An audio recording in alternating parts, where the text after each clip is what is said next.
Hello, I am Xarkun, and this is World of Warships Legends. Today I've got a domination mode match for you on the Sea of Fortune map, and we are in the Tech Tree, Tier 7 Italian cruiser, Amalfi. Now it has been a while since I featured this ship, the Amalfi, and I think the last time I featured it in a video entitled, I think something like Sneaky Assassin Amalfi, I hadn't quite decided whether this was a cruiser that I actually like. But since that time, I have come to the conclusion that I really do like this cruiser a lot. You might even go so far as to say I love this cruiser. It is actually fantastic. Now, of course, the only thing holding it back, if you want to take a look at the consumable arsenal that it comes equipped with, we've got 3 of the, quote, rolling smokes or exhaust smokes.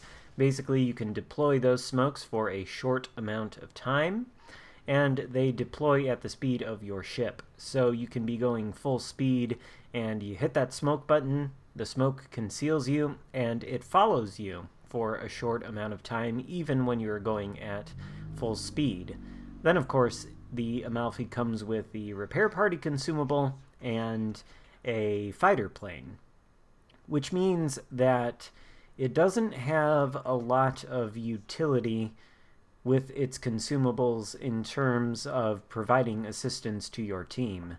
It does not have sonar, so it cannot detect torpedoes or destroyers inside of smoke screens, and it doesn't have radar. All it has is the smoke screen, the plane, and the heels, and 203mm guns, which fire fantastic armor-piercing and high-explosive shells. And you will see some of that come into play throughout the course of this game.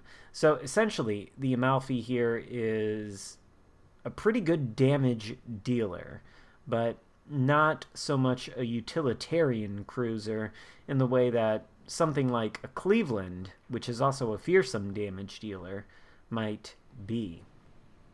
Other good things about the Amalfi: the concealment with my commander build that has Gunichi Mikawa and Jerzy Swirsky as inspirations. I've got the concealment down to 9.9 kilometers detectability by sea. I've got the rudder shift with the 2 steering gears mods down to, I think, the 3-second range. So this is an incredibly agile cruiser, a very stealthy one, excellent at sneaking up into unexpected positions on the enemy team, and also at dodging incoming fire should the enemy team decide to try to deal with you when you are spotted. And those two things, coupled with the smoke screen, make this a cruiser really unlike any other at Tier 7. It's just a lot of fun to play once you get the hang of it. Torpedoes, too. I should mention it does have those, but they are slow torpedoes. They only go at 51 knots on my build, but they do have a 12-kilometer range. And so, basically, they're the kind of torpedoes that you just sort of throw out there and then forget about. And if they hit something, great. If not, well, they do have a pretty quick reload, and you can cycle through them pretty fast. So it looks like that first set of torpedoes isn't going to make contact with anything. We launched the second set out there. Guns are reloaded now. We've got HE chambered, and we're going to start shooting at this Magi. This is a very interesting game in which I find myself here. You'll notice that my team has already taken the Charlie cap, and they're moving on Bravo right now. They are actually going to secure that cap, and we are going to hold both Charlie and Bravo for the entirety of this game. We're going to have a crazy significant points advantage, and at some point here soon, it's going to look like this is a guaranteed victory. But if you've ever played World of Warships Legends, then you know that no victory is, in fact, guaranteed. None of this, of course, is a spoiler. This is what you call foreshadowing. You can see that the entire enemy team, pretty much, is over here on this side of the map. For the first time in this game, I feel threatened enough with 3 ships aiming at me that I do deploy the smoke screen, and this is one excellent use of this Italian smoke screen. If you are spotted and potentially under fire from a number of enemy ships, this is basically a get out of jail free card. Pop that smoke, turn around, kite away, and you're golden. Basically, you're home free. Now, of course, we're out of the smoke, we're detected again. The enemy's not so much really thinking about us anymore, and we are able to get another fire lit on that enemy Amagi, which should burn for quite some time. Another good thing about the Amalfi is the bow and the stern pretty lightly armored. I think 26 millimeters, which means it can be overmatched by both 15 and 16-inch guns. However, the side armor is sort of layered in terms of protection. We've got 27 millimeters on the side at the upper part of the side armor, and then I think lower than that it's a little bit thicker, which means when properly angled you should be able to bounce at least 15-inch battleship caliber guns, possibly 16-inch. So this ship can be tankier than you might want to give it credit for, and it does help to decrease the rudder shift time in order to be able to turn to angle when necessary. And then besides that, you can essentially just sail around the map and try to deal damage to these targets.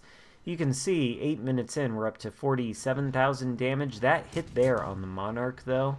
6,000 with just the HE shells, and they do start a fire. You can see that these shells do pack a hefty amount of punch, and there is another fire. 5 fires for this game and 53,000 damage, but there is a lot more to be done. The Monarch has extinguished the fires, which means we should be able to light another one on him relatively soon, and there it is. Now that one he's not going to be able to put out for a while, and that is going to be free damage ticking away for us as this game continues. Now we've got a Helena out here that was harassing us a little bit earlier. We're finally starting to pay attention to him. We're going to go over here and engage him. Another nasty hit on that Monarch, 5k with an HE salvo. You can see that this ship does pack an offensive punch, and you definitely shouldn't discount it. Anyway, I'm heading over here to deal with the Helena. But of course there were at least 2 battleships spotted in the immediate area. Well, they weren't spotted, but they were on the minimap, and one of them is a King George.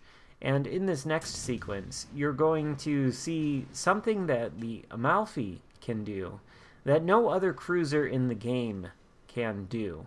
And this is actually a reliable play that you can make in the Amalfi. There just needs to be a certain set of circumstances present in order for you to make it. So of course in smoke, you aren't spotted if you are inside of a smoke cloud, unless the enemy is close enough to you to detect you with the hydroacoustic search consumable or the radar consumable.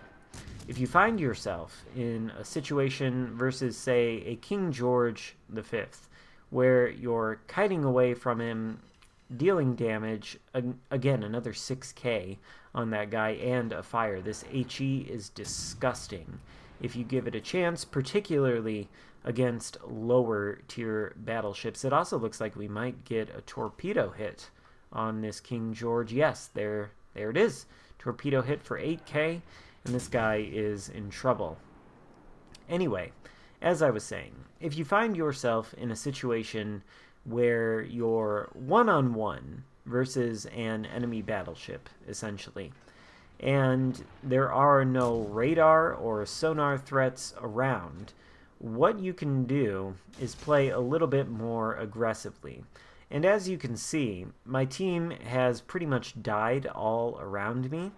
It is now 2 versus 6.